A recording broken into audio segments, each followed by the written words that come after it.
I remember the weight of the envelope in my hand, the one I set in the center of Brenna's glittering Christmas dining table, while she talked about family legacy, as if she had not buried me alive 8 years earlier.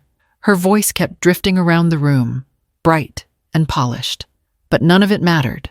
That envelope was going to end everything she thought she controlled. But that moment did not begin at her table. It began the morning Forbes printed my name. I was standing at my kitchen counter in my small condo overlooking Elliott Bay, stirring lukewarm coffee, when my phone buzzed. I barely glanced at it. Reporters had been calling all morning, and congratulations from people who never spoke to me before were coming in like a strange flood. I let it buzz again. Then again. The fourth buzz had a different tone, a vibration I somehow felt in my bones. I picked it up. A single text filled the screen. Family Christmas party at 6:30. We have something important to discuss. Brenna Avery Cole. For a long moment, I could not move. My name had just appeared on Forbes. And suddenly my daughter, the same daughter who once told me I was no longer someone she recognized, had resurfaced as if 8 years of silence were nothing more than a long breath. My hand tightened around the phone. I read the message again, then a third time. Etta Monroe's voice floated back to me from years of late-night conversations. People like your daughter do not come back for love. Corliss, they come back for opportunity. But hearing caution from a friend and living it were two very different things. A part of me, a fragile part I hated, waited for an apology hidden somewhere between the words. There was none. I sat down at the edge of my sofa and let the truth settle across my chest like wet wool. 8 years without a single birthday call, a single check-in, a single acknowledgement that I still existed. 8 years of pretending to the outside world that I had no child, because Brenna had already made that decision for both of us. And now she wanted me at a family Christmas party. I opened the text field and typed, "I can't." Then I erased it. Typed, "Why now?" Erased that too. Anger, grief, and something dangerously close to longing twisted together until I felt dizzy. In the end, I simply placed my phone screen down and walked to the window. Seattle's winter sky was low and gray, and the ferries cut slow white lines across the water. Life had moved on. I had moved on. At least, that was what I told myself every year. I picked the phone up again. My thumb hovered. Then I deleted the entire thread, breathing out like I had slammed a door. 5 minutes later, I went into my deleted folder and restored it. Something inside me tightened. Not forgiveness, not hope, but a resolve I had never known in the years Brenna kept me silent. I typed 3 words. I'll be there. I set the phone on the table, feeling the old wound pulse, not like it was reopening, but like it was preparing for something final. And somewhere deep inside, I already knew that whatever waited for me at that Christmas table would not end the way Brenna imagined. I can still hear the clinking of glass that night in Queen Anne.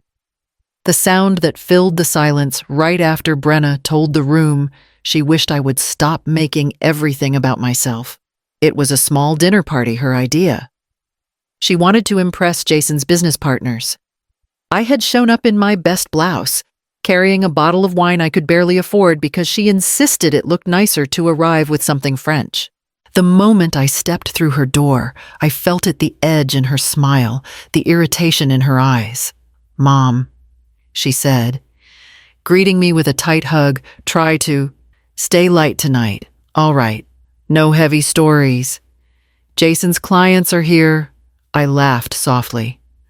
Trying to make it easy. I did not realize I was known for heavy stories. "You are," she said flatly. "You just don't notice." Jason appeared behind her, all charm and polished confidence. "Corliss, great to see you." "Brenna's been nervous about tonight. Big accounts." He said it like a warning disguised as a compliment. Dinner was salmon and something green I could not pronounce. Everyone chatted about stocks and renovations in their lakefront homes. When one of the wives asked Brenna if her mother lived nearby, Brennan answered before I could speak. Mom rents a little place up north. She's between things. I felt the heat rise in my face. I have been in the same apartment for 5 years, I said quietly. Brenna shot me a look sharp enough to cut porcelain. Right. Of course, my mistake. The table shifted. Someone coughed. Jason placed a reassuring hand on her back, but it was meant to steady their image, not her. Later, when guests moved toward the living room, Brenna motioned for me to follow her into the kitchen. Her voice was low, furious. You embarrassed me, she hissed. Why correct me in front of them? Why make this harder? I only told the truth, I said. Truth, she laughed, shaking her head. You do not even see it. You drain me, Mom, emotionally, financially. Every time I get ahead, you pull me down. I stepped back, stunned. I have not asked you for a single dollar in years. That is not the point. She snapped. The point is, you refuse to help me when I need you. Yet you expect me to carry you like some moral obligation. I blinked at her. When did I refuse to help you that loan I asked for? That childcare help when Jason and I were drowning? You said you were tired. Her voice cracked in a way that made me wonder if she had practiced this script. Jason appeared in the doorway. Brenna's right, he said, smoothing his tone. You hold her back. She is trying to build a life, a future. She cannot babysit you forever. I never asked her to, I whispered. Brenna stared at me as if she did not recognize the woman she had invited. Then, with a sharp inhale, she stepped closer, lowering her voice so only I could hear. From today forward, I do not have a mother. The words slid into me like ice water. My knees weakened, but I refused to give her the satisfaction of seeing me fall. A faint rustling from the stairs made us all look up. Marshall, 6 years old, hugged the banister, his eyes wide and wet. He did not speak. He just looked at me confused, frightened, as if he could feel something breaking but did not know how to name it. Go to bed, Brenna snapped at him. He did not move until Jason raised his voice. Then he ran. I reached for my coat slowly, carefully, as though any sudden motion might make the world collapse faster. If this is what you want, I said, I will leave. It is what I need, Brenna replied. I walked out of her house without a goodbye, carrying nothing except the knowledge that my own daughter had rewritten our history to justify erasing me. And I let the door close behind me. I moved into the senior apartment at Green Lake with 2 suitcases, a box of dishes, and the kind of silence that comes only after a door has been closed on you. The hallway smelled faintly of lavender detergent, and the manager, a thin woman named Janice, gave me a sympathetic smile as she handed over the keys. If you need anything, just buzz the front desk, she said. I nodded. Thank you. But what I needed, no one there could give dignity, direction, a place in the world that did not vanish the moment my daughter decided she no longer claimed me. The apartment itself was small enough that when I took 3 steps forward, my knee bumped the edge of the kitchenette. I set my bags down and sat on the bed. The springs groaned. For a moment, I simply breathed. By the following week, I had a part-time job at a thrift store off Aurora Avenue. The manager, a middle-aged man named Jerome, looked at my resume and raised an eyebrow. You sure you want to be on your feet for 6 hours? He asked. It's not exactly glamorous work. I am not here for glamour, I said. I am here to work. He nodded slowly. All right. Corliss, let's give it a shot. Sorting donations was not difficult, but it had a strange way of forcing me to face myself. People gave away things they no longer wanted: scarves, picture frames, old children's shoes. Every shift reminded me that I too had been placed in a metaphorical donation bin by my own daughter. Something unwanted, passed over, left behind. One afternoon, While I was tagging winter coats, a woman walked in with a floral scarf wrapped tight around her hair. "You look like someone who has lived a few chapters," she said. "I'm Etta, Corliss," I replied. Etta studied me the way people do when they sense a wound. "You new around here?" "Yes," she lowered her voice. "Running from something I almost laughed. Or rebuilding." Her eyes softened. "Rebuilding is better. Means you still believe there is something worth building." It did not take long for Etta to become the person I spoke to most. She had a directness that felt like truth. When she learned I attended free financial workshops at the library each Thursday, she nodded approvingly. "Good. Learn how money works," she said. "People like us were never taught." Those workshops became the spine of my new routine, sitting among retirees, young workers, and students. I learned about compound interest, property taxes, investment risks. The instructor, a patient man named Paul, often encouraged questions. One evening I approached him after class. If someone wanted to start small, I asked, "What would you recommend conservative index funds?" he said. "And never invest money you cannot afford to lose." I thought about that for days. Then I decided to try, with trembling hands. I put a few $1,000s, almost everything I had saved, into a fund someone online said was a guaranteed winner. 2 weeks later, the company collapsed like wet cardboard. When I saw the balance, my breath caught.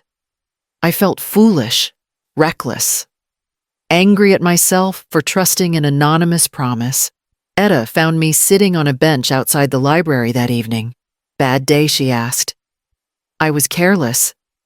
I said, "I lost several $1,000s. She sat beside me. "Then let that be tuition." I looked at her. "You paid to learn something the hard way," she said.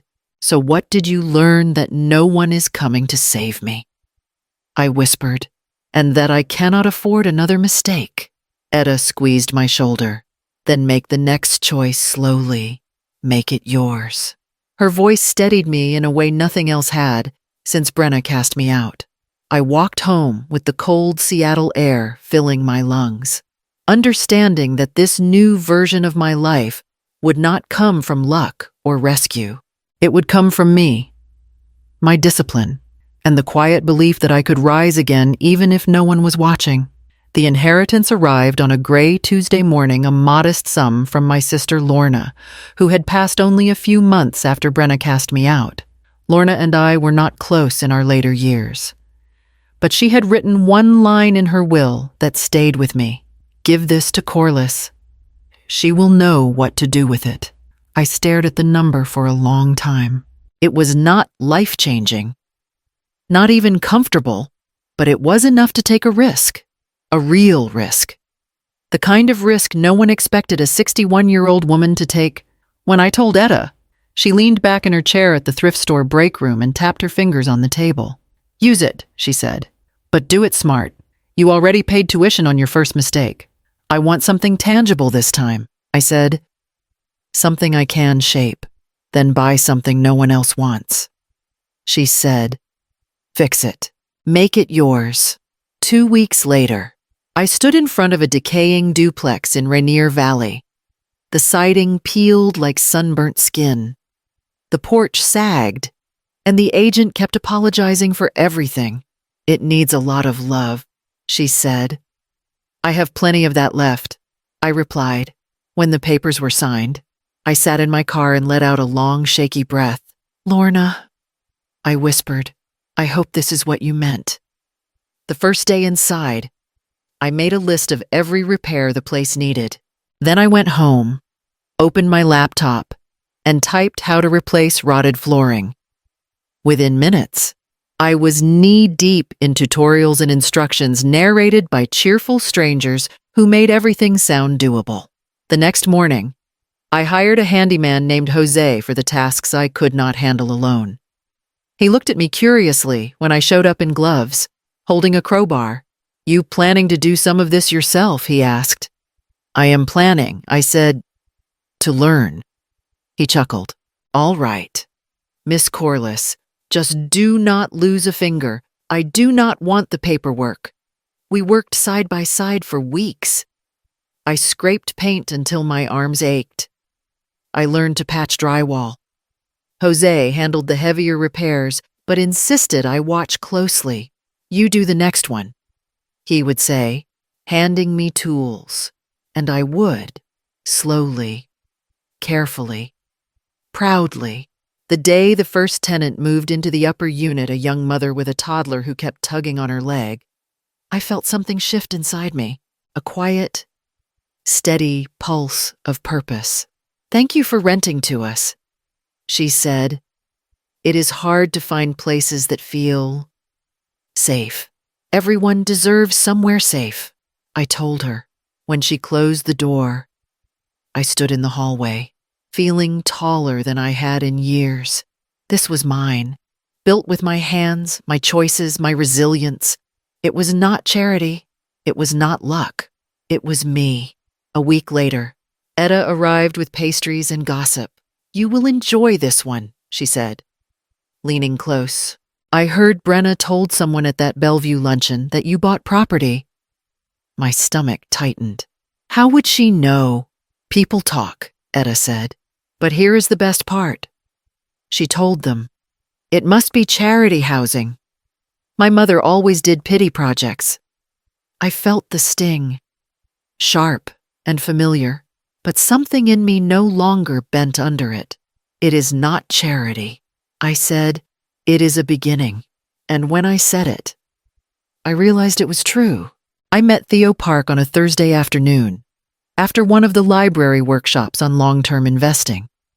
He lingered near the back of the room while others filed out, hands tucked into the pockets of a neat gray coat. You ask good questions, he said as I packed my notebook. I ask because I do not know, I replied. He smiled, small and patient. Most people pretend they already do. I'm a financial advisor. I specialize in late life planning. If you ever want someone to look over your investments, I'd do it for free the first time. No pressure. The word pressure echoed in me. Brenna had used it countless times, as if I were a weight tied to her ankle. But Theo's tone held no expectation, only calm expertise. Fine, I said. One meeting. We met the next week at a small cafe near Green Lake. He studied my folder thin, but organized, and tapped a finger against a page. You've made fewer mistakes than most beginners, he said. You recovered well from the loss. I had no choice. You always have a choice, he said. That's why I think you're capable of more than you're allowing yourself to imagine. The sentence unsettled me in a way nothing else had. Capable. Me, at 61, under Theo's guidance. I purchased 2 small properties during a brief Seattle market dip, a weather-beaten triplex in Beacon Hill, and a narrow single-family home near Columbia City. They were not beautiful, not even promising at first glance, but Theo taught me to look past the peeling paint and sagging gutters. Value is not charm, he said. Value is potential. I stretched every dollar, every coupon, every scrap of resourcefulness to renovate them. Sometimes Jose helped. Sometimes I worked alone, sanding floors at night with my knees wrapped in towels, and each time a tenant signed a lease, I felt something inside me grow sturdier. You're on a path now, Theo said during one of our check-ins. Slow, steady, solid. I wanted to believe him.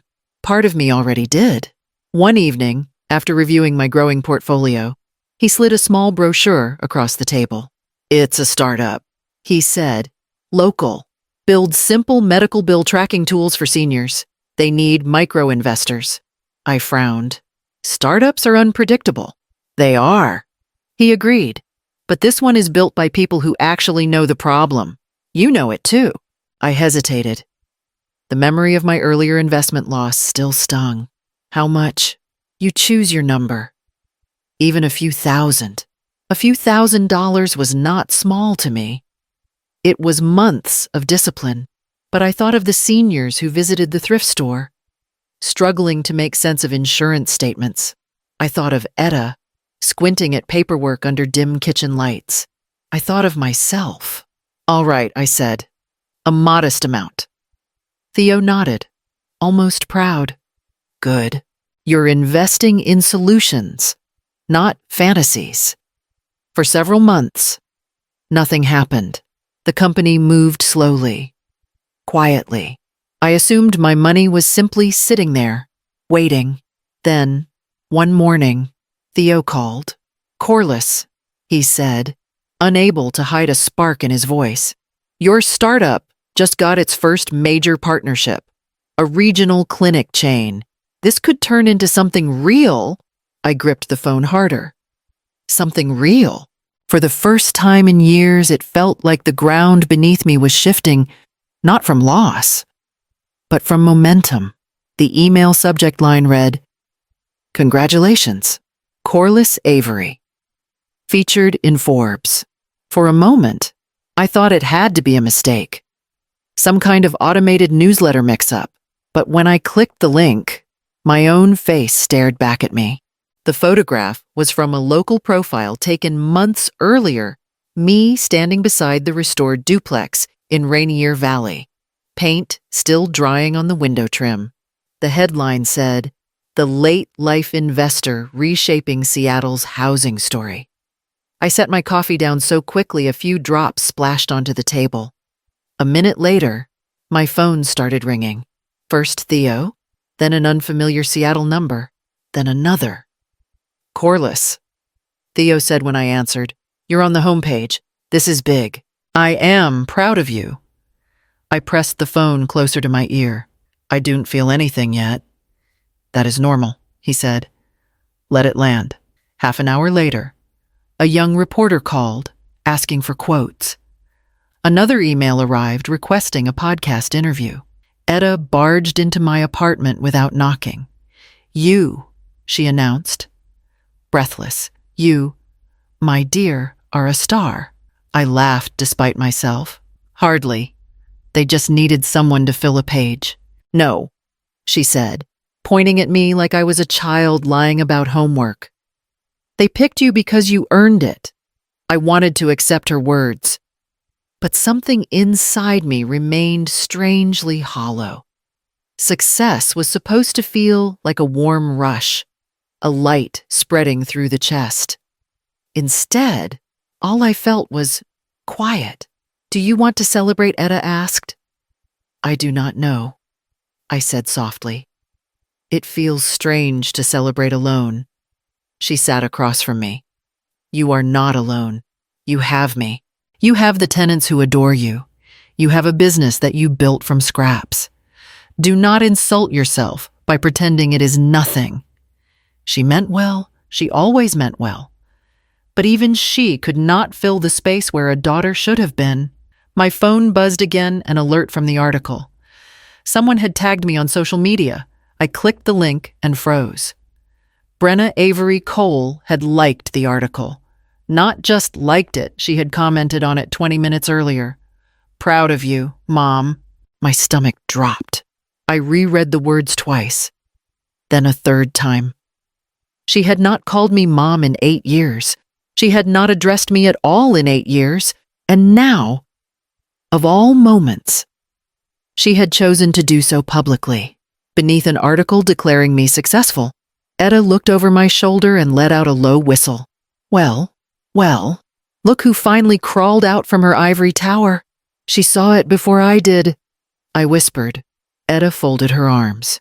"Do not let that throw you. People like Brenna have radar for opportunity. You shining this bright, she felt it from miles away." I did not respond. I could still see her words on the screen, short, polished, performative, the kind of message designed not for me, but for the audience watching. The phone rang again. Another congratulations, and another. I answered some, ignored others. With each call, the silence in my chest grew louder. Later that afternoon, Theo and I spoke again. "You sound overwhelmed," he said. "I sound disappointed," I corrected. in what I hesitated before saying it out loud. That the first person to call me mom again did it for show. Theo stayed quiet a long moment. Success reveals people. Not always in the ways we want. I closed my eyes. It feels empty. He exhaled softly. Then fill it with something of your choosing. And do not let anyone else decide what this day means to you. After he hung up, I stared at the Forbes article one last time. My story was out there, my struggle, my rise, my work. But the moment felt stripped of something essential. Maybe triumph truly was quieter than grief. Or maybe the noise of my past was drowning out everything else. I turned my phone face down and let the silence settle. Etta arrived at my apartment the morning after the Forbes article. Still wearing her gardening gloves and a scowl sharp enough to cut glass, I saw her comment. She said, waving her phone, "Your daughter did not reach out because she missed you. She smelled opportunity. That is all." I sank into my kitchen chair. It was only a few words. "Exactly," Etta replied. If she wanted reconciliation, she would have called, or shown up, or sent a letter, not posted a public compliment like she was signing a yearbook. I did not argue. I did not have the strength. A knock sounded. When I opened the door, Theo stood there holding a folder. "Sorry to drop by unannounced," he said, stepping in. "But I found something you need to see before you walk into any conversation with your daughter." He set the folder on the table. Etta crossed her arms. Eyes narrowing, Theo opened the file to a stack of printed pages. "Public filings," he said calmly. "Debt reports, liens, delinquencies." My stomach tightened. "Who's Brenna and Jason's company?" he replied. "And their house." Etta let out a low whistle. I knew it. I leaned closer. "Explain." Theo slid the first page toward me. Their lifestyle brand, Crescent & Cole, is carrying several loans, large ones. Interest heavy? A few were renegotiated earlier this year, but the payments still exceed their cash flow. How bad, I asked. Voice catching. Bad enough that their Bellevue home is close to default, Theo said. "A lender sent a notice 3 months ago," Etta muttered. "So that is the important discussion." I stared at the papers. Numbers. Dates. Deadlines. The architecture of collapse. Theo continued softly. "This invitation you received is not about family. It is about survival." Something in me deflated, as though I had been holding a breath for 8 years without realizing it. "What does she owe?" I asked. "Enough that she and Jason cannot fix it without substantial help," Theo said. "Possibly hundreds of thousands. And there is something else." He turned another page emails between Jason and a financial advisor. Flagged in a public archive forum. Etta pulled the paper toward her, eyes widening. "He is telling her what to say," she murmured. "Look, your mother will respond better if you act emotional, not desperate." I felt my throat tighten. Theo kept his tone steady. "Jason is the one pushing contact. He is steering this." The message came from Brenna's phone, but the plan is his. Etta slammed the paper down. So she is letting her husband puppet master her into crawling back, or she believes she has no choice. Theo offered gently. I rubbed my palms together. I do not know which is worse. Theo closed the folder. Corliss. Before you reply, before you walk through any door they open, I need you to understand this clearly. You are not their mother in this conversation. You are their solution.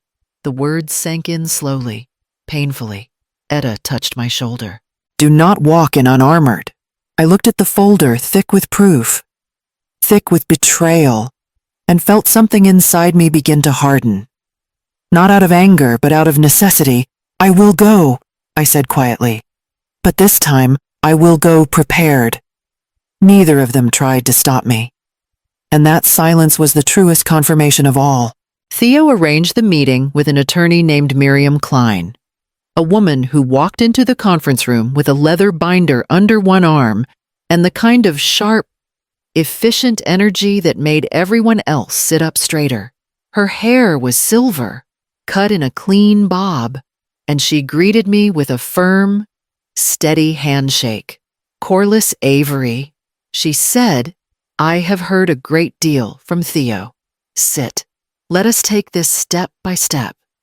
I did not want steps. I wanted a world where Brenna was still my daughter, and I could still believe that the invitation to Christmas dinner came from longing, not desperation. But that world had crumbled a long time ago. Miriam opened the binder. Your daughter and her husband owe money in multiple places. Each lender is separate. They are not coordinating. Theo nodded. Which means individual debts can be purchased quietly. I stared at him. Purchased. Miriam spoke gently, but without hesitation. If you acquire their debts through separate holding companies, you eventually consolidate control. They would not know the buyer is you. My chest tightened. I would become their creditor. You would become the person who decides whether they drown or stay afloat. Miriam replied, It is a form of protection. Etta, who had insisted on coming with me, let out a slow breath. Protection, she echoed. Not revenge. Miriam folded her hands. Corliss, this is only an option. But if your daughter intends to pull you into her financial disaster, you must have leverage. Without it, you walk into a trap. I closed my eyes. I never wanted leverage against my own child. Miriam softened. Just slightly. Wanting has nothing to do with what you need to survive. She slid a document toward me. Before we move forward, I ran a full review of Crescent and Cole's filings. Something stood out. Theo leaned in. Irregularities. Yes? Miriam tapped the page. Transfers from their charity fund, the one they claim, supports local youth programs. Thousands of dollars moved into operational and personal accounts. My stomach twisted. Brenna would not steal from a charity. Etta snorted. She would if Jason said it was temporary. Miriam didn't react. This is not uncommon with failing businesses, but it is illegal. If lenders discover this, the consequences could be severe lawsuits, investigations, even criminal exposure depending on intent. The room felt suddenly smaller. My daughter was in deeper trouble than I knew. Not just debt ethical collapse, legal collapse, a fall that could take everything with it. Does she know what she is risking? I whispered. Theo shook his head. She is in survival mode. She is not thinking clearly. And Jason, I asked. He knows. Miriam said plainly. He signed off on several of these transfers. My hands trembled. If I buy her debt and everything collapses, am I responsible? No, Miriam said. Debt ownership does not create liability, but it gives you the authority to make decisions that protect you and possibly your grandson. The mention of Marshall pierced me deeper than any legal term. I pressed my palms together. Tell me what it would take. Miriam slid a new set of papers toward me. A layered structure.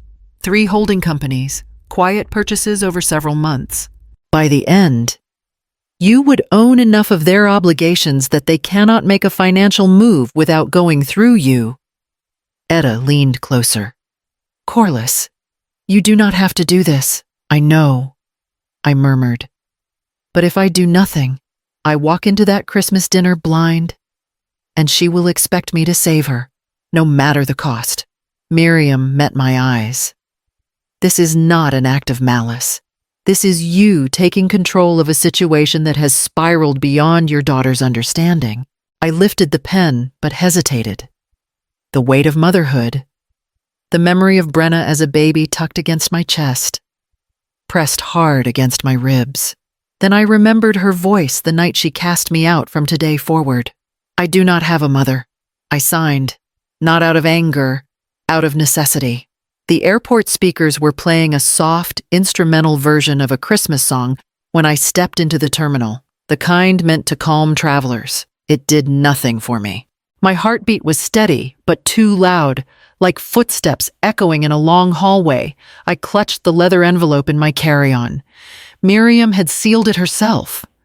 "Do not open it until you must," she'd said. Her tone left no room for illusion. What waited inside was protection, not comfort. At the boarding gate, families in matching pajamas posed for photos. Children pressed faces against the windows.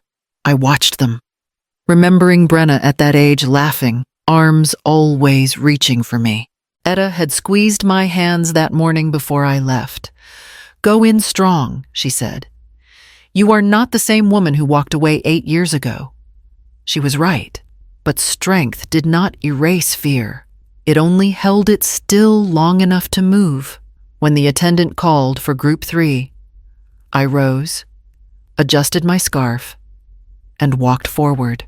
On the plane, I took the window seat and exhaled slowly, palms flat against my thighs. The sealed envelope rested beneath my coat like a second heartbeat. Halfway through the flight, my phone buzzed in my pocket. I pulled it out, expecting another reporter or a holiday message from a tenant. But the screen showed a name I had not seen in years. "Marshall." My chest tightened. The message was short. "Mom said you might come. Are you really?" "I hope so." I stared at the words. The careful punctuation, the hint of hope threaded inside each letter. He was no longer the little boy hiding on the staircase. He was 14 now, old enough to understand, old enough to choose his own truths. I typed slowly. "Yes, I am coming." He replied almost immediately. "Good. I've missed you." A breath I didn't know I'd been holding left my body in a shaky exhale. Not forgiveness. Something gentler. Something more dangerous. The plane began descending, and the city appeared below. Light stretched across the dark water like a net. Seattle looked unchanged from above, but returning felt like splitting open an old scar. At Seattle-Tacoma International Airport, I walked past the familiar mural in the arrivals hall, gripping my coat closed with one hand. Outside, cold air whipped against my face, sharp and clean. A line of taxis waited at the curb. I slid into the back seat of the first one, Bellevue. I said, "Near Maidenbower Bay." The driver glanced at me in the mirror. "Visiting family," I paused, choosing my words carefully. Something like that. As we drove onto the freeway, the sealed envelope shifted against my ribs. I touched it, steadying it, steadying myself. The skyline rose behind me, the mountains ahead, and the years between us tightening like a string pulled from both ends. I was not returning as the woman they had discarded. I was not returning empty-handed. The taxi rolled to a stop in front of Brenna's Bellevue mansion, a place I had never been invited to. White lights wrapped every inch of the house, draped so perfectly it looked more like a model home than a place where real people lived. I stood on the driveway for a moment, adjusting my coat, the sealed envelope tucked safely under my arm. Before I reached the door, it swung open. Mom Brenna exclaimed, her smile bright and rigid. "You made it." Her voice was warm enough to fool anyone watching, but not me. She hugged me lightly, as if touching me too long might wrinkle her dress. Inside, guests sipped champagne around a towering tree dripping with gold ornaments. Brenna led me toward them. "This is my mother," she announced. "We've been reconnecting lately. It has been wonderful." I stiffened. Reconnecting, a neat word. A lie shaped like a ribbon. One woman, glamorous and perfumed, offered a sympathetic smile. "How lovely that you two found your way back to each other." Brenna beamed. "Family always does." I felt my jaw tighten, but I said nothing. Tonight was not about correcting narratives. Not yet. Jason appeared beside her, glass in hand, charm polished to a shine, coreless. He said, "We are so glad you came." His eyes held calculation, the same gleam I had seen in the debt documents. He gestured toward the tree. "Help yourself to a drink." Make yourself at home. Home. Another lie. I spotted Marshall near the fireplace, shoulders slumped in a navy sweater. When he saw me, he straightened and hurried over. "Hi," he said quietly. I smiled and touched his arm gently. "Hello, sweetheart." His voice cracked just slightly. "I wasn't sure you'd come. I told you I would." A small part of his face softened, though confusion tugged at his expression. "Mom said you hadn't wanted to talk to us for years." There it was. The first crack in the narrative Brenna had sculpted. Before I could answer, Brenna swept in, placing a hand on his shoulder. "Marshall, sweetie, help your father in the kitchen, will you? He needs you." Marshall looked between us, sensing the tension, then walked away slowly. Once he was out of earshot, Brenna leaned closer. "Please don't confuse him," she murmured through her smile. "He already has enough on his mind." I stared back at her. "I will not lie to him." "You don't need to say anything," she replied. "Just behave tonight. Behave."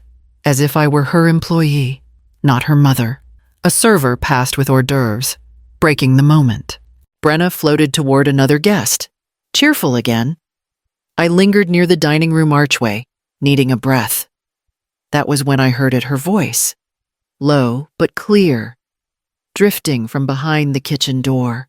"She refused to help us for years," Brenna was saying. I begged her. "She just doesn't understand responsibility." My hand curled around the envelope, knuckles whitening. A man asked, "But she's here now." "Yes," Brenna replied smoothly. Now that things are going well for her, she finally decided to show up. The lie slid out of her effortlessly, practiced and polished. I steadied my breath. Tonight had barely begun, and already the room had forgotten my name and replaced it with her version of me. But I had come prepared. Dinner ended with the soft clatter of forks against china and the polite hum of guests excusing themselves for dessert. But Brenna's eyes kept darting toward me, then toward Jason, then back again as if she were waiting for the right moment to close a trap. Finally, she stood. "Mom," she said brightly, "why don't we talk in the study?" "Just us," Jason added. "Family discussion. Long overdue." The way he emphasized family made my skin tighten. I followed them down a hallway lined with framed magazine photos of their brand Crescent and Cole smiling from billboards, a curated life polished like glass. None of the frames held a picture of me. Not one. Inside the study, Jason closed the door and exhaled hard, dropping the charm. "All right," he said. "Let's stop pretending." Brenna moved behind the desk, hands trembling slightly as she clasped them together. "Mom, we have been struggling." Jason stepped closer. "Our business took several hits. Lawsuits from suppliers, delayed shipments, rising production costs. Our Bellevue house is—" Brenna swallowed. "Under review by the bank." I waited silently. Jason continued. "We need help, real help, not emotional support. Financial." Brenna nodded quickly, her voice softening. "We know you are doing well now. We read everything. You have investments, property, influence." Jason cut in, "and access to liquid capital." There it was, the real purpose of tonight. Not reunion, not healing, a transaction. Brenna leaned closer, eyes filling with carefully measured emotion. "Mom, we want a fresh start, with you, as a family. We want Marshall to know his grandmother again. We want to rebuild what we lost," Jason added. "But we cannot do that while drowning. We need stability, a partner, someone who believes in us." I kept my expression still. "How much do you need?" Jason did not hesitate. $2 million. Brenna placed a hand over her heart. "For the business restructuring, the legal fees. The house refinance, $2 million would save everything," Jason said firmly. "It is an investment in our future, in your family's legacy." I let the word legacy sit in the air. Brenna's voice softened to a whisper. Please. Mom, we want you back. We want to fix this. We want you in our lives again. Something in her expression flickered fear. Maybe, or calculation, and then it happened. Her voice cracked. You do not understand, she said suddenly, tears welling fast. The lenders are closing in. We could lose everything. People are talking. The brand is collapsing. And you? Her breath hitched. You are thriving without me. Jason stiffened at her honesty. She wiped her cheek, hand shaking. I am scared. I am terrified. And I know I have not been kind or fair, but I need you. We need you. It was the first genuine fracture in her polished mask, a small break revealing something raw underneath. I stepped closer. Just slightly. Brenna, when you cast me out, did you imagine you would ever speak to me like this again? She looked at the floor. No. And yet, here we are. Jason straightened, regaining momentum. This does not have to be complicated. You help us, and we rebuild the family together. Everyone wins. I folded my hands. So, if I give you $2 million, I said quietly, I get my daughter back. Brenna nodded through tears. Yes, we can start over. I felt the words settle around us like dust. They believed love could be purchased. They believed family could be bartered. They believed I had come here fragile enough to say yes. I took a slow breath. I hear what you are asking. Brenna reached for my hand, hopeful, trembling, and I did not pull away. Not yet. Not until the truth was ready to be set on the table. The study felt colder when I finally reached into my coat and set the sealed leather envelope on the desk. The soft thud it made cut through Brenna's trembling words and Jason's rehearsed optimism. Brenna blinked. What? What is that, a reality check? I said. Not a gift? Not a donation? The truth. Jason's jaw tightened. Corliss. We asked for help, not, you asked for money, I interrupted. And before any discussion, I want clarity. Slowly, I unfastened the envelope.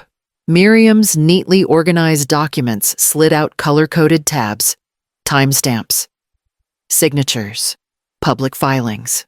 I spread them across the desk like a map of everything they hoped I would never discover.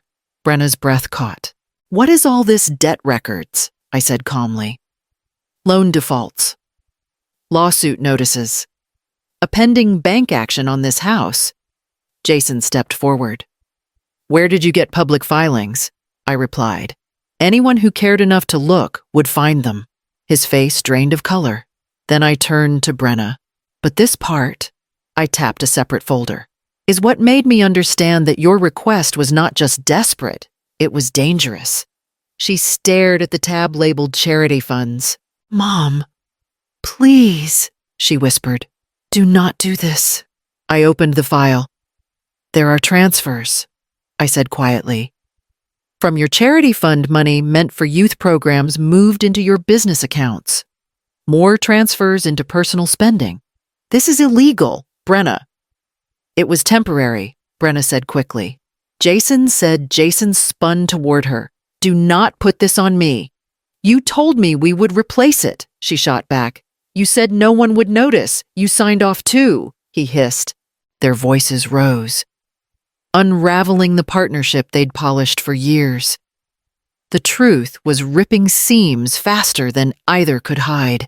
I looked between them, my voice steady. I did not come here to humiliate anyone, but I will not let you manipulate me with words like family while hiding violations that could destroy all of us. Brenna's face crumpled. I was trying to fix everything. You do not understand the pressure I am under. I understand more than you think. My voice broke. Not from weakness, but from remembering every year she left me alone. A soft gasp sounded at the doorway. We all turned. Marshall stood there, half hidden behind the frame, eyes wide, not with childish confusion, but with something older, Sharper. Grandma, he said quietly. Is this true? Brenna froze. Marshall. Sweetheart, this is adult business. You should not. He stepped inside. Did you lie about why she left? The room went still. Jason closed his eyes. Brenna's shoulders folded inward. Marshall, she began, voice trembling. I only said what I thought would protect you. He looked at her with a hurt so deep it made my chest ache. You told me she abandoned us. You said she did not care. I was angry. Brenna whispered. You lied, he said again, as if saying it could make the world make sense. I walked toward him slowly. Marshall, none of this is your fault. He blinked hard, fighting tears. I wanted you in my life. I never understood why you didn't want me. The words hit harder than any accusation Brenna had ever thrown at me. I placed a hand gently on his arm. I always wanted you. I said, behind him. Brenna collapsed into a chair. Jason stepped away from her, the distance sudden and telling. He murmured, I did not sign up for this kind of exposure, and retreated to the corner of the room, distancing himself as if guilt were contagious. The performance, every smile, every curated moment of the evening fell apart in front of them. And for the first time, truth stood taller than all their illusions. Brenna stared at the pile of documents as if they were burning through the desk. Her breath came fast and shallow. Jason kept pacing behind her, rubbing the back of his neck. Muttering under his breath, This is your fault. He snapped finally. You told me the charity transfers were fine. You said no one would check. Brenna shot up from her chair. You told me to do it. You said we just needed a few months of breathing room. And you believed me, Jason hissed. You always expect someone else to clean up after you. She spun toward him, face flushed. You were the one who pushed me to message her because you were too proud to do it yourself. He interrupted. You made this mess long before I married you. The argument cracked open like lightning.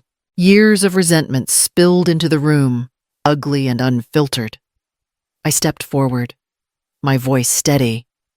This is not about pride or blame. It is about accountability. Brenna turned to me, trembling. Why did you come here if you were going to destroy me? I did not destroy you, I said softly. Your lies did. Your choices did. I only brought the truth into the light. Jason scoffed. Truth? You think you're noble because you built some senior housing and got a good write-up in Forbes. You wanted a show? Congratulations. You got one. I looked at him evenly. I wanted safety. For myself. And for the grandson you kept away from me. Marshall sat on the sofa. Silent. Watching everything. His presence kept me grounded. I continued. Every step I took was because I knew you would ask for money. I knew you would manipulate me with the word family. So yes, I prepared. I gathered public information. I documented what you hid, not to hurt you, Brenna, but so you could not hurt me again. Brenna covered her face with both hands. Everyone will know, she whispered. If this gets out, if our investors see this, we're finished.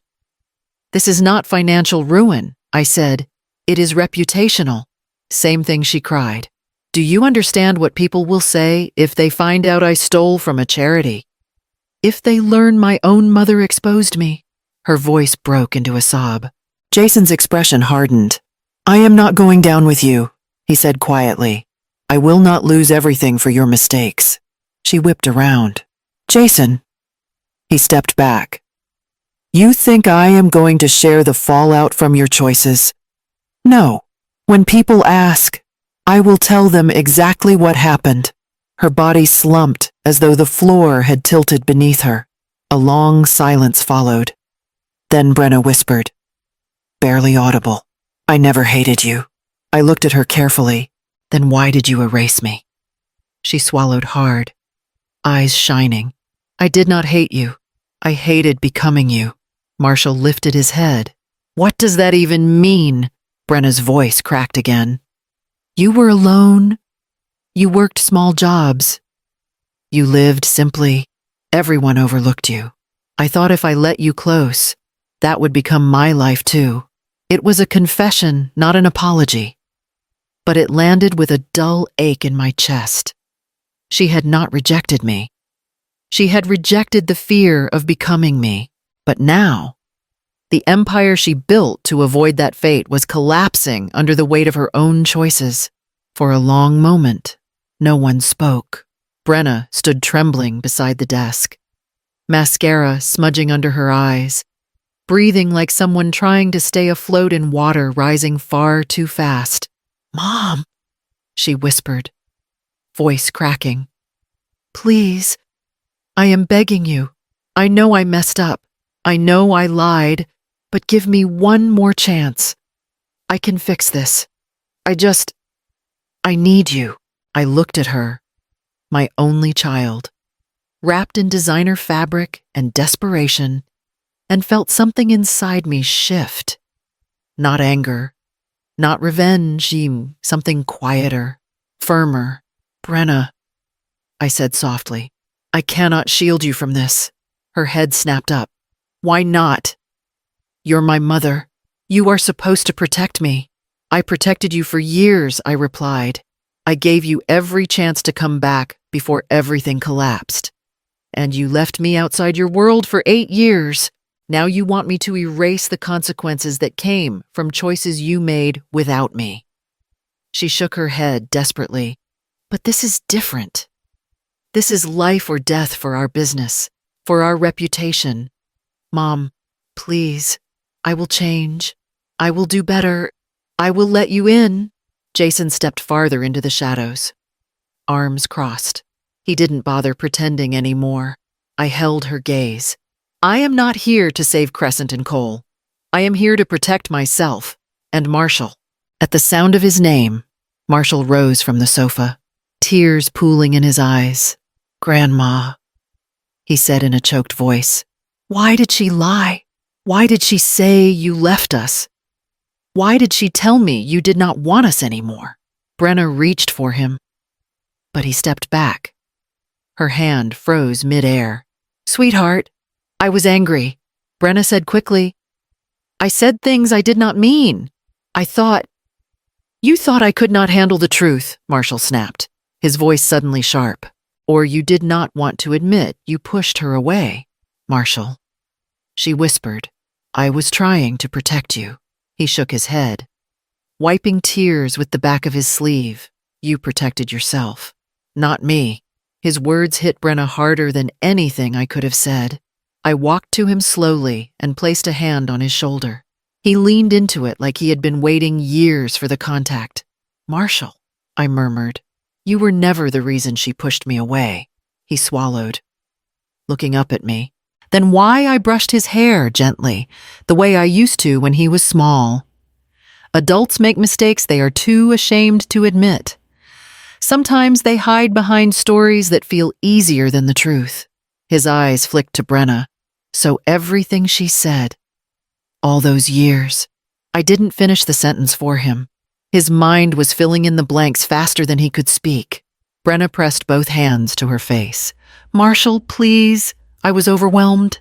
The business, the pressure, the expectations. I felt like Mom's life was a warning of what I might become. Jason scoffed. "Here we go again." She rounded on him. "You told me to cut her out. You said she was a distraction." "She was," Jason said coldly, "but you made every final decision. Do not pin this on me." Their marriage cracked audibly between them. Marshall turned to me, voice small. "Are you leaving again?" I knelt so we were eye to eye. "I am not disappearing, but I am not stepping into chaos I did not create." He nodded, lip trembling but shoulders straighter. Older somehow in the span of a minute. I rose and looked at Brenna one last time. "You want another chance," I said quietly, "but a chance to do what rewrite me again. Use me again. Call me Mom, only when you need saving." Her tears came harder. "I am trying." "No," I said, voice steady but gentle. "You are trying to avoid consequences. That is not the same as change." She sagged against the desk as if her legs might give out. I took a step back, placing my hand on Marshall's shoulder again. "I will not cross that line twice," I said. "I will not destroy myself to save someone who will not save herself." The words settled into the air like the closing of a book. And for the first time that night, Brenna understood I was not here to be undone again. The days that followed felt like a slow-motion collapse, quieter than the explosion in Brenna's study, but far more devastating. I did not hear from her directly. Not at first. Instead, the news came through Theo, through Etta, through public filings that updated like clockwork. 3 days after Christmas, Theo called. They removed her, he said without preamble. I steadied the phone. From Crescent and Cole. Yes. The board issued a temporary suspension pending full investigation. By the time the auditors reviewed the charity transfers, there was no way for them to protect her. I pressed my palm to my forehead. How is she taking it? She is refusing to speak to the board, Theo replied. Jason, however, has already distanced himself. He claims he was unaware of the misallocations. I let out a breath that tasted bitter. He knew. Of course he knew. Theo said, but self-preservation is a powerful motivator. And Jason had always been an expert at slipping out of responsibility. Later that afternoon, Etta dropped by with a bag of groceries and a grim expression. They froze her accounts. She said, personal and business. Court order. Investigators want to track every cent that moved in or out of that charity fund. I felt something twist in my chest. Not triumph. Not satisfaction. Something more complicated. She must be terrified. I murmured. She should be, Etta replied. Fear is the first step toward honesty. Sometimes the only step. I didn't answer. The truth still sat heavy in me. By the end of the week, the final domino fell. I received a short, stiff email from Jason, Corliss. For the sake of my career and my reputation, I will be filing for separation. Brenna needs support I cannot give. Jason Cole. No mention of responsibility, no admission of guilt, just an exit. When I told Etta, she rolled her eyes. That man would leave a sinking ship even if he drilled the first hole. What hurt most was knowing Brenna had never learned to stand on her own, and now she would have to. But the worst blow, the one that cut through all the rest, was about Marshall. On a chilly January morning, I received a call from Brenna's number. When I answered, her voice was faint but steady. Mom, she said, Marshall won't be staying with me right now. My grip tightened on the phone. Where is he with Jason's sister in Redmond? Just for a while. He needs stability. And someone who isn't falling apart. There was no accusation in her voice. No bitterness, just exhaustion. If he wants to see you, she added quietly, I won't stand in the way anymore. It was the closest thing to a peace offering she had given me in a decade. 2 days later, a small white envelope arrived in my mailbox. The handwriting on the front was unmistakably Marshall's crooked, slightly slanted, rushed. I opened it at the kitchen counter, heart thudding. Dear Grandma, I am sorry about everything that happened. I did not know what was true. Thank you for not lying to me. Thank you for telling me things straight, even when it hurt. I want to see you soon. Love, Marshall. I read it twice. Then a third time.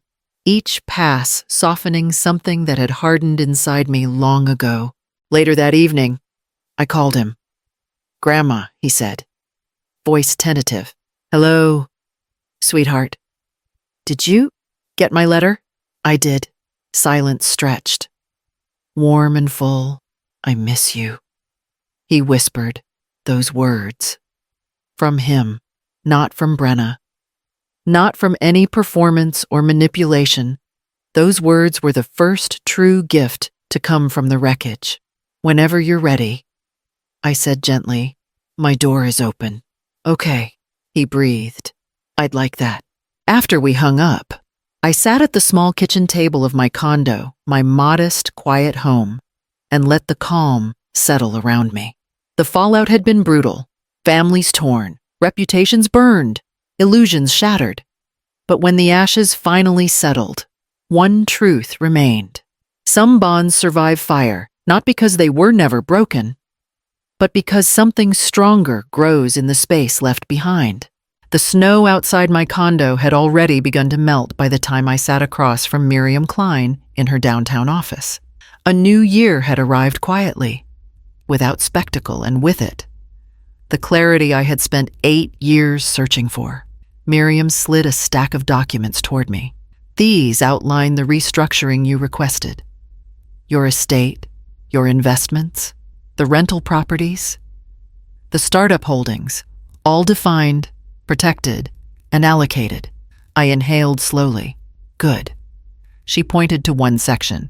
Here is the scholarship fund, the Avery Renewal Grant, annual awards for women over 50 who are restarting their lives, career changes, education, entrepreneurship. It is a beautiful idea. Corliss. I traced a fingertip over the page. I want women like me to know reinvention is still possible, that they do not need permission. Miriam nodded. And this, she continued, tapping the final packet, is the protected trust for your grandson. My eyes softened. For Marshall. Yes, she said. Structured so that Brenna cannot access a single dollar. Even if she tries to contest it, it is not meant to punish her, I said quietly. I simply want him to have a chance. A life shaped by stability, not fear. Miriam gave me a small, approving smile. You are giving him freedom. That is a rare gift. I signed the final page. My signature smooth and unshaking. When the pen left the paper, something inside me settled, an anchor finally dropped after years of drifting. That afternoon, Etta burst into my condo with a bag of groceries and a grin that reached her eyes. I heard you did it, she said, barely letting the door close behind her. You really set up the scholarship, the trust. All of it, I replied. She set the groceries down and cupped my face with both hands. Corliss Avery, look at you, setting boundaries like a woman who finally knows her worth. It feels strange, I admitted. Good, but strange. You've spent years letting other people dictate who you are, she said. Now you finally get to decide. She squeezed my shoulders. I am proud of you. I swallowed hard. Etta had always known how to break through my composure with a single sentence. I do not want to shut the door on Brenna forever, I murmured, but I cannot let her hold the keys to my life anymore. That is not shutting the door, Etta said. That is locking the hinges so she stops slamming it in your face. I laughed, soft, surprised, real. Before I could respond, my phone buzzed on the table. A number I recognized from earlier filings flashed across the screen. An investigator from the State Regulatory Office. Corliss Avery speaking. I answered. The woman's tone was crisp. Ms. Avery, I wanted to inform you that our office has initiated a formal inquiry into the Crescent and Cole Charity Fund. Your daughter, Mrs. Brenna Avery Cole, has been designated a primary respondent. My hand tightened around the phone. I understand. You may be contacted for a statement, she added. Your documentation was extremely helpful. When the call ended, I stared at the screen for a long moment. Etta sat down beside me. So it has started. Yes. Are you all right? I will be, I said. I have done everything I can. The rest is her path to walk. Etta exhaled, slow and relieved, then let her walk it. Later that night, Marshall called. Grandma, he said, voice soft from exhaustion. Dad's sister says I can stay here as long as I want. And I was thinking, maybe after school starts again, I could come by your place sometimes. Warmth spread through me. Steady and sure. I would like that very much. He hesitated. Does Mom hate you? No, I said gently. She is lost. And sometimes lost people hurt others because they do not know how to stop hurting themselves. Will she be okay? I hope so, I replied. But her journey is hers now. And yours is yours. A quiet breath came through the line. I'm glad you didn't lie to me. Truth is the only thing I have left to give. I said, well, he murmured, it's enough. After we hung up, I sat by the window, watching the last traces of snow fade into the streetlights. My life was no longer defined by the daughter who discarded me. It was shaped by the woman who rebuilt herself and the grandson who chose to know her. I was done waiting for apologies that would never come. In their absence, I had found something better. A life built on truth, boundaries, and deliberate love. 1 year later, my living room looked nothing like the parties Brenna used to host. No gold-plated ornaments, no curated perfection, no guests posing for photographs. Just a modest tree, a pot of mulled cider simmering softly, and the hum of voices that felt real. Etta placed a small gift under the tree and straightened up with a grunt. If I bend down like that again, you better call an ambulance. She warned. You say that every year, Theo replied, carrying a tray of ginger cookies. Last week you lifted a bookshelf by yourself. That bookshelf disrespected me, Etta said. Different situation. The warmth in their voices filled the room more completely than any decorations could. For the first time in many years, the air felt unburdened. A soft knock sounded at the door. Theo glanced at me, expecting anyone else. Before I could answer, the knock came again, gentle. Hesitant, I opened the door. Marshall stood there, taller than I remembered, holding a paper bag with both hands as though it contained something fragile. Hi, he said quietly. Merry Christmas, Grandma Corliss. The name struck me harder than the winter air behind him. I stepped back to let him in. Merry Christmas, sweetheart. He removed his coat, glancing around the room. It smells like cinnamon in here. That's Etta's doing, I said. Etta waved at him from the sofa. Come give your honorary aunt a hug. He laughed a real laugh. Not the guarded one he'd worn last year, and hugged her tightly. Theo offered him a cookie. You grew 6 inches. 4, Marshall corrected. Then looked at me as if checking I approved. His cheeks were slightly pink. I did approve. Of all the things that had shifted over the past year, his growth steady, honest, was the one that meant the most. We settled around the coffee table. Marshall passed me the paper bag. I, made something, he said, in shop class. Inside was a small wooden frame, hand-sanded and stained. In it, a photograph the two of us in my kitchen, taken months earlier when he visited for the first time after everything unraveled. He was holding a bowl of batter, laughing because he had dropped half of it on the floor. My breath caught. It's beautiful. He rubbed the back of his neck. I wanted you to have something from me. Not from Mom.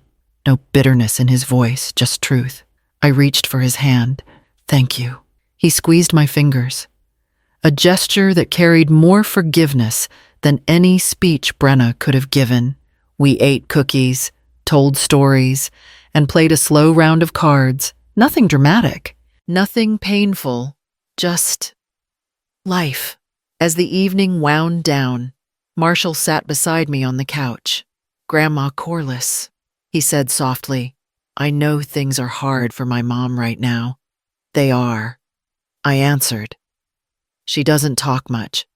People she used to know won't talk to her either. He stared at the tree lights. I don't know how to feel about it. You don't have to decide today. I said, just keep your heart open. but your eyes clear. That is enough for now." He nodded, absorbing the words with a seriousness beyond his years. Outside, snow began falling gentle, quiet flakes drifting past the window. Etta stood and stretched. "All right, troops. Before I fall asleep in this chair, who wants cider?" Theo raised his hand. "Just half a cup. I have to drive." Marshall looked at me. "Can I stay a little longer?" "You can stay as long as you need," I whispered. His shoulders relaxed. "Good." Much later, after they'd gone and the house had settled, I stepped outside onto the small balcony. The snow had layered itself across the railing. Soft and clean, the street was silent. Behind me stood a home built from truth, not performance. Around me were people who saw me, not what I could give them, and inside me was a peace that didn't ask permission to exist. Brenna was still navigating the consequences of her choices' formal investigations. Social circles that closed their doors, a public image that crumbled under its own weight. I did not celebrate her losses, but I did not carry them either. Revenge had never required cruelty, only clarity, only truth. I closed my eyes, feeling snow melt against my palms. The daughter who once treated me as dead had unknowingly taught me how to live without her. And standing there under the quiet Seattle sky, I realized that was the real beginning. If this story touched you, tap like, drop a comment about your favorite moment, and subscribe for more powerful stories of women who rise.